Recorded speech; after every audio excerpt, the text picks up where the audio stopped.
कुछ खबरों पर फोकस करते हैं। जेफरीज ने टॉप ट्रेड की लिस्ट में कुछ बदलाव किया, तो किन 8 नए शेयरों की एंट्री हुई है और किस पर अंडर परफॉर्म का आप कह सकते हैं टैग लग चुका है, जरा जानते हैं। पूजा हमारे साथ है। पूजा, जरा बताएं।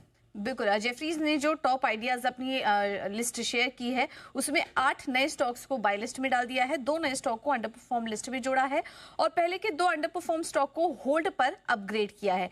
बाय लिस्ट में किसको जोड़ा है वो आपको बता दें कि करके रिलायंस FY26 में डबल डिजिट एबिटा ग्रोथ की उम्मीद है।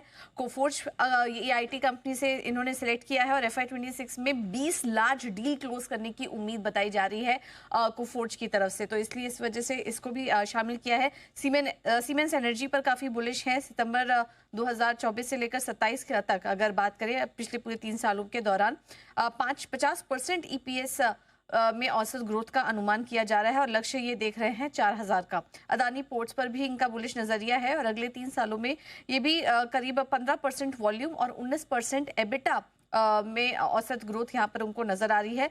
लक्ष्य दिया है 1815 का। और अंडर परफॉर्म लिस्ट में भी कुछ स्टॉक्स को यहाँ पर जोड़ा है, जिसमें कि नाम है डिलीवरी और HPCL का। और डिलीवरी में HPCL में इनका कहना है कि ग्रीन फील्ड कैपेसिटी एडिशन से अर्निंग्स पर थोड़ी यहाँ पर दिक्कत आ सकती है, इस वजह से 340 का यहाँ पर लक्ष्य दिया है। अब किसको अंडर परफॉर्म किया है? पहले होल्ड की रेटिंग थी लेकिन अंडर परफॉर्म किया है यहाँ पर हीरो मोटोकॉर्प और डिक्सन टेक को। लिस्ट में अब 25 बाई आइडिया है और 8 अंडर परफॉर्म के आइडिया हैं। तो बाई लिस्ट की अगर बात करें तो एक बार फिर हम आपको बता देते हैं कि इसमें Reliance, Coforge, siemens, Adani ports, इसके अलावा सनफार्मा, मैनकाइंड और GMR एयरपोर्ट्स जैसी कंपनियां शामिल हैं। ओके, तो ये है आपके लिए बड़ा इंटरेस्टिंग। रिलायंस पर जेफरीज की रिपोर्ट आती हुई दिख रही है। लक्ष्य 1670 का दिया है, बड़ा लक्ष्य। आज थोड़ा हरकत में आया है लेकिन वही है 1410-15 के आसपास आकर रुक जाता है, अटक जाता है। अब देखते हैं कहाँ कुछ होता है। और बाकी स्टॉक्स भी कोफोर्ज वगैरह वापस एक्शन में, सीमेंस है ये सब। तो बढ़िया बढ़िया स्टॉक्स एक्शन में आते हुए दिख रहे हैं। सेठी साहब को भी जरा पूछते हैं। सेठी साहब, इंटरेस्टिंग लिस्ट है ये जेफरीज की तरफ से। आपको कुछ पसंद है इन शेयरों में? चाहे तो मैं एक बार पूजा जी से फिर से नाम बता दूं आपको। अनिल जी, मैंने नोट कर लिया है। तो अच्छा, यहाँ साथ साथ में नोट कर लिया है। नोट वाली चीज में बड़ा इंटरेस्ट होता है आपका। छोटे बड़े सब तरह के नोट में इंटरेस्ट है आपका। नहीं, बिल्कुल अनिल जी, लिस्ट अच्छी है। रिलायंस पे मैं भी बहुत ही बुलिश हूँ। मुझे लगता है ये एक तो डीमर्जर पूरा जल्दी होना चाहिए जिससे अच्छी खासी वैल्यू अनलॉकिंग लगती है। बाकी परफॉर्मेंस भी अच्छा रहा है और इन्होंने इंडिकेशंस भी CGM में दिए हैं कि भाई 31 मार्च ऑफ 2026 रिलायंस जियो का IPO भी आ चुका होगा और इन लेवल्स पे वैल्यूएशन वाइज बहुत अट्रैक्टिव लगता है। फिर आपके अडानी पोर्ट्स मुझे बहुत अच्छा लगता है, जो हाल ही में मतलब कल परसों भी जब मैं जुड़ा था तो मैंने रिकमेंड किया था अडानी पोर्ट्स। आपने भी किया था अडानी पोर्ट्स और मजगांव डॉक दोनों कॉमन हो गए थे अनिल जी। फिर GMR एयरपोर्ट्स पे बुलिश हूँ, मुझे लगता है ये भी अच्छा करेगा। Siemens energy is a great stock to own for long term. मुझे लगता है ये सब स्टॉक्स अच्छा करने चाहिए।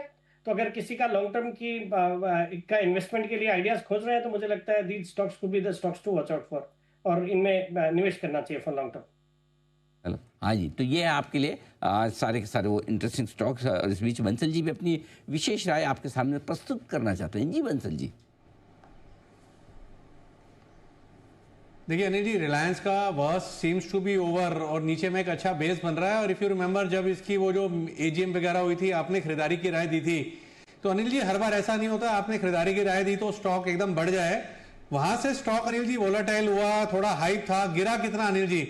नीचे 8-10 रुपए भी नीचे नहीं गया, वहां पर साइडवेज हुआ, धीरे धीरे चलने को तैयार हो रहा है। आज तो इसमें 3-वे positive crossover leading, lagging and momentum indicators पे देखने को मिल रहा है। और डे बिफोर यस्टरडे मैंने यहाँ ट्रेडिंग के नजरिए से बाय कॉल भी दी थी और सबसे पहले जी बिजनेस से बोला था रिलायंस यहाँ पर 18-24 महीने में डबल होने का पोटेंशियल लगता है। मुझे तो अनिल जी 2500 प्लस के लेवल्स देखने को लगता है मिलेंगे। और जो इसका जियो प्लेटफॉर्म का जो इसका IPO आएगा उसमें भी लोगों ने इसका वैल्यूएशन करना शुरू कर दिया है एंटरप्राइज वैल्यू पर। तो उसको अगर कोई ये फॉरेन ब्रोकरेजेस की रिपोर्ट पढ़े और उस पर वैल्यूएशन करेगा तो छोटे छोटे काउंटर्स हमारे यहाँ लिस्टेड हैं, वो भी लगता है कि डबल हो जाएंगे। बट सबसे सेफ बेट रिलायंस इंडस्ट्रीज लगता है, जहां पे सफिशिएंट मार्जिन ऑफ सेफ्टी है, डाउनसाइड कैप्ड है।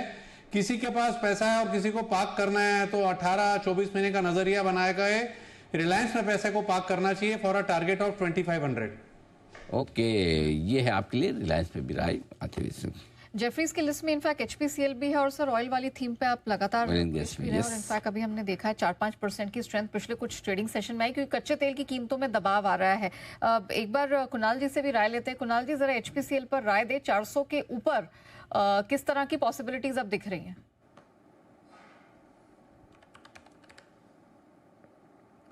देखिए डेफिनेटली एक बेस बन चुका है। नेहा स्टॉक में हमने एक अच्छा करेक्शन देख लिया था, फिर एक 380 के आसपास स्टॉक ने काफ़ी समय बिताया, वापस से कुछ मोमेंटम बन रहा है। मेरे चार्ट पर मैंने एक रेजिस्टेंस की रेखा पहले से अंकित की है, ये 405 रुपए के आसपास है, तो 405 के ऊपर ब्रेकआउट होगा।